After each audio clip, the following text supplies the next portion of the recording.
Hello everyone. So I hope you all guys are doing well, and in this video particularly I will be talking about my hiring experience in EY कि मैं EY में आया कैसे या कोई भी article सिर्फ जब मैंने इंटरव्यूज दिए थे तो कैसे I got into all those firms and for instance मैंने लगभग 40-50 इंटरव्यू दिए थे जिसमें से मेरा इंटरव्यू पासिंग रेट 90% के अराउंड था एंड ये 2021 की बात है।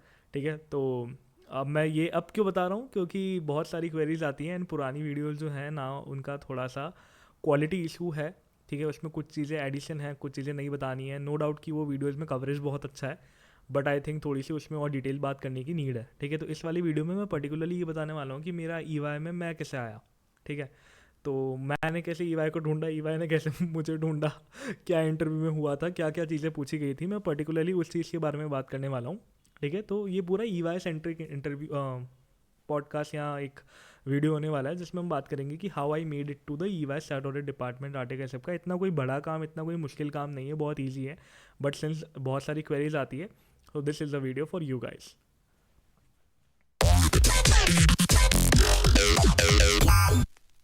सो येस, इट वाज अप्रैल 2021 जब मैंने ईवाई ज्वाइन किया था।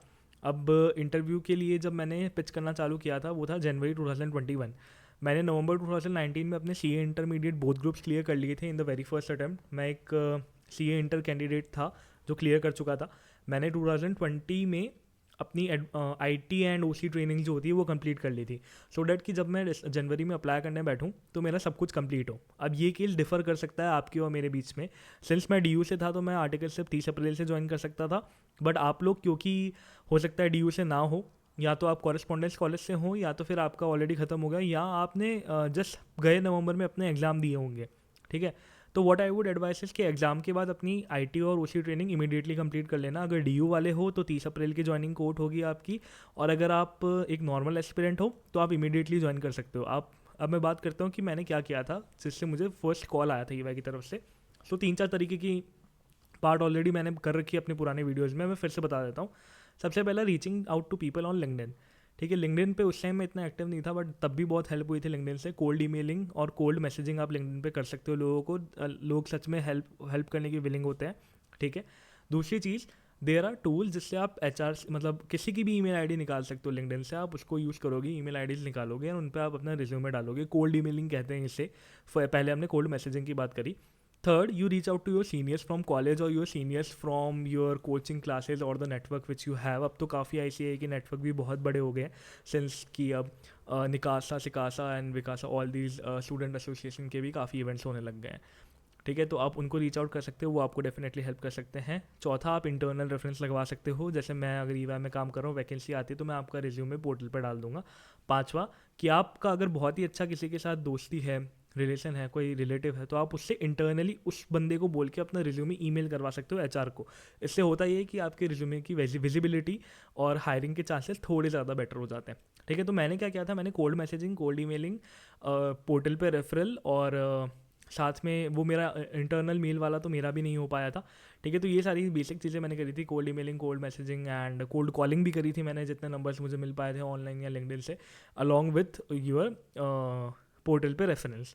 तो ये सब करने के बाद 10-15 दिन लगातार करने के बाद, अलग अलग हाथ पाँव मारने के बाद, the first call I got from EY was around 20-25 जनवरी, मतलब अप्रॉक्स 15-20 दिन के पूरे एक प्रोसेस के बाद। और मैं रोज़ बैठता था ईमेल करने, हर अल्टरनेट डे पे मैं रिमाइंडर फॉलोअप डालता था। तो वो सारी चीज़ें होने के बाद फाइनली मेरा एक ईवाई के साथ कॉल आया।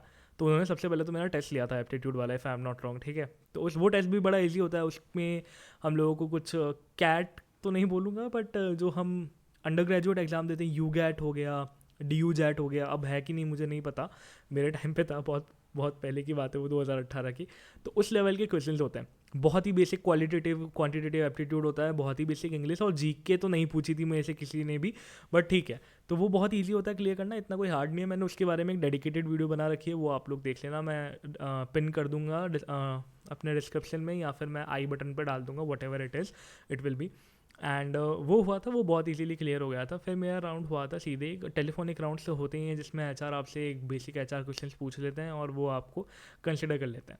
अब जो मेरा राउंड था वो था एक टेक्निकल प्लस एचआर राउंड, जो था ईवाई के एक डायरेक्टर के साथ। ठीक है, मुझे कुछ भी नहीं पता था क्या होता है क्या नहीं होता, तो मैंने रिवीजन करना स्टार्ट कर दिया था एएस का, थोड़ा बहुत बेसिक इंड एएस का, और अपने जो ऑडिट के एसेज होते हैं, ऑडिट के एसेज इतने नहीं पूछे जाते हैं कि इस ऐसे का मतलब क्या ये बताओ, उस ऐसे का मतलब क्या ये बताओ, पर ये ज़रूर पूछा जाता है कि आप क्या प्रोसेस लगाओगे इस वाले अकाउंटिंग में, या क्या प्रोसेस लगाओगे कि जब आपको ये कोई फाइंडिंग आएगी। ठीक है, तो ऐसे के नाम रटने की ज़रूरत नहीं है एज सच, बट हाँ आपको अकाउंटिंग ऐसे इंडेस ये सब चीज़ों के पता होनी चाहिए, बेसिक एंट्रीज आपको आनी चाहिए। तो आई गेस जनवरी एंड में ये इंटरव्यू शेड्यूल था, and I had a call, मेरा 1 घंटा लंबा इंटरव्यू था। आधे घंटे हमने एचआर रिलेटेड क्वेश्चन उन्होंने पूछे थे, and we talked a lot about my podcast. मैं तब पॉडकास्ट बहुत एक्टिवली कर रहा था परस्यू, कुछ 7-10 एपिसोड मेरे आ चुके थे। ठीक है, तो we talked a lot about it कि कैसे रिकॉर्ड करते हो, कैसे पिच करते हो, क्या प्रोसेस होता है एडिटिंग का, तुम क्या क्वेश्चन पूछते हो, तुम्हें कैसे पता हो, क्या तुम स्क्रिप्ट शेयर करते हो। तो ये सारी चीज़ें हम लोगों ने बात करी थी। It was a very good conversation. इससे 2 फ़ायदे हुए थे कि मैं बहुत कंफर्टेबल हो गया था इंटरव्यूअर के साथ। मतलब ऐसा नहीं था कि हाँ जी दोस्त भाई वाला सीन नहीं था, बट हाँ एक बहुत ही अच्छा लेवल ऑफ कंफर्ट आ गया था कि okay now I can talk to, now I am comfortable to talk to about different aspect of my CV. ठीक है, तो टेक्निकल क्वेश्चन आंसर करते हुए आई वाज कंफर्टेबल कि ठीक है, अगर मैं गलत भी हूँ तो मैं कह सकता हूँ कि यार I don't know this answer but I will try, I am just you know, मतलब मैं ट्राई कर रहा हूँ आंसर करने का, आई एम हिटिंग कि क्या पता इसका आंसर ये हो सकता है क्या। तो जब टेक्निकल क्वेश्चंस की बारी आई तो मेरे से इन्वेंट्रीज और थोड़ा बहुत लीजेस, थोड़ा बहुत रेवेन्यू, ये सब चीज़ों के बारे में पूछा गया एग्जैक्टली। तो since I don't remember, but हाँ एएस से मेजरली एएस के बारे में पूछा गया था, डिफरेंट डिफरेंट ट्रीटमेंट्स जो होते हैं ना, कि अगर ये सॉरी, अगर ये चीज़ हो रही है तो इसका क्या ट्रीटमेंट होगा, अगर ये चीज़ नहीं है तो उसका क्या होगा।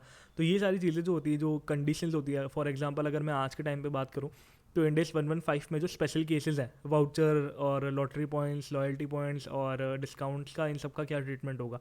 तो उस तरीके के क्वेश्चंस थे। ठीक है, कि थोड़ा सा कैंडिडेट घूम भी जाए पर वहीं उसका पता पड़ेगा कि उसको कितनी नॉलेज है।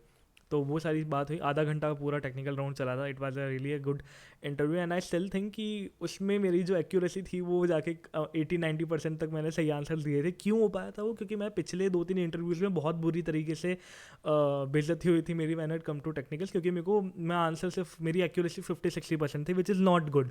70-80% गुड होती है। ठीक है, 60% डिसेंट है, 50 तो बिल्कुल बकवास है, वो उसमें आपका सिलेक्शन नहीं हो रहा है। 60-70 में अगर आपकी किस्मत है तो हो जाता है, 70 में तो हो ही जाता है, 80 में तो हो ही जाता है। तो मेरी 80-90% एक्यूरेसी थी उस इंटरव्यू में टेक्निकल राउंड में, तो it gave me a lot of confidence, और मैं बहुत कॉन्फिडेंट था कि मेरा हो जाएगा ये इंटरव्यू राउंड क्लियर, क्योंकि एक तो बहुत अच्छी कॉन्वर्सेशन थी, टेक्निकल बहुत अच्छी तरह से मैंने आंसर करा था, और एंड में जब मैंने बोला था कि एनी एडवाइस फॉर मी, तो उन्होंने कहा था you are a good candidate, they मतलब कम मिलते हैं ऐसे लोग जो को करिकुलर में भी इतने एक्टिव होते हैं। तो मैं तो 7वें आसमान पे था कि चलो ईवाई तो हो गया अब। एंड आई स्टिल रिमेंबर, तब मैं घर पे था, फिर मैं फेब में दिल्ली आ गया था टू अप्लाई लाइक वॉक-इन्स वगैरह पे। ठीक है, 2021 फरवरी मैं दिल्ली आ गया था वापस से, एंड फिर मैं कर रहा था चीज़ें। तो अब जितने भी मेरे साथ वाले थे जिनका ये डायरेक्टर राउंड हुआ था, उन सबको पार्टनर राउंड के कॉल्स आ गए थे, बट मुझे नहीं आए थे। तो आई वाज लाइक कि क्या गलत कर दिया मैंने, या बल गया अब तो ये भाई, अब तो नहीं होने वाला है इसमें सिलेक्शन। तो मैं बस कॉन्स्टेंटली इन्हीं 2 चीज़ों में टॉन था, एंड वाज वेटिंग कि यार क्या होने वाला है, क्या करेंगे अब। ईवाई तो गया हाथ से, बेस्ट बेट थी। पीडब्ल्यूसी ऑलरेडी रिजेक्ट कर चुका था, केपीएमजी डेलॉयट का प्रोसेस चल रहा था, बट इतनी फास्ट नहीं चल रहा था, कॉल्स इतने आ नहीं रहे थे। वो टेस्ट दिया था दोनों का, रिजल्ट अवेटेड था, फॉलोअप लिए जा रहा था मैं। फिर हुआ ये कि मैं हार के, मैंने एचआर को, जो स्पॉक थे उस टाइम, मैंने कॉल किया। मैंने कहा कि what is the status of my application, मेरे को आगे थोड़ा सा प्लान करना पड़ेगा, आप बता दो प्लीज़। वो फरवरी का टाइम था, ऑफकोर्स मेरे पास अप्रैल तक का टाइम था। सबसे बड़ा चैलेंज हमें ये भी था कि डेफर्ड ज्वाइनिंग है, अप्रैल तक रुकना पड़ेगा, तो वो बहुत ही चैलेंज हो जाता है कभी कभार। तो देन द एचआर सेड कि मैं आपको पता करके बताती हूँ। फिर 1-2 दिन हो गए, 2 दिन बाद वापस कॉल किया, दिन को फिर बोला चलो 2 दिन बाद और कॉल करना, तो ठीक है। बट उसी दिन ये हुआ कि जो थर्ड फॉलोअप था, सेकेंड या थर्ड फॉलोअप था, उस दिन बोला गया था कि 2 दिन बाद, मंडे को बताएंगे, फ्राइडे को कॉल किया था। बट फ्राइडे को ही इवनिंग में आई गॉट अ कॉल कि you are selected, you have been selected for the position of article intern in statutory audit department TMT at EY. तो ये थी यार मेरी छोटी सी कहानी कि how I made it to EY, and क्या क्या चीज़ें, क्या क्या टेक्निकलिटीज़ इन्वॉल्व थी। and I hope you like this video, and I hope you explore these options। Apply करने में देखो टाइम लगता है, it is a long process. पहला कॉल आना इज़ अ डिफ़िकल्ट प्रोसेस, ठीक है। तो आपको 10-15-20-25 दिन आपको इंतज़ार करना पड़ता है एक एक स्टेप के लिए, ठीक है। आपको अप्लाई करते रहना पड़ेगा। अगर आप बैठ जाओगे तो मतलब नहीं बनेगा। And this is for all things. आज मैं CA बन गया हूँ, अगर मेरे को ऐसा नहीं है कि पीछे मुड़ के देखो तो मैंने ये सब नहीं किया, मैंने करा, मैंने दिन के 10-10 15-15 मेल डाले, तो आप लोग भी, आपको ये सब करना पड़ेगा, ठीक है। और किसी भी स्टेज पे हो आप, आपको ये करना पड़ेगा। अगर आपको एक अच्छी जॉब चाहिए जो आप एस्पायर करते हो करने के लिए, आपको ये चीज़ करनी पड़ेगी।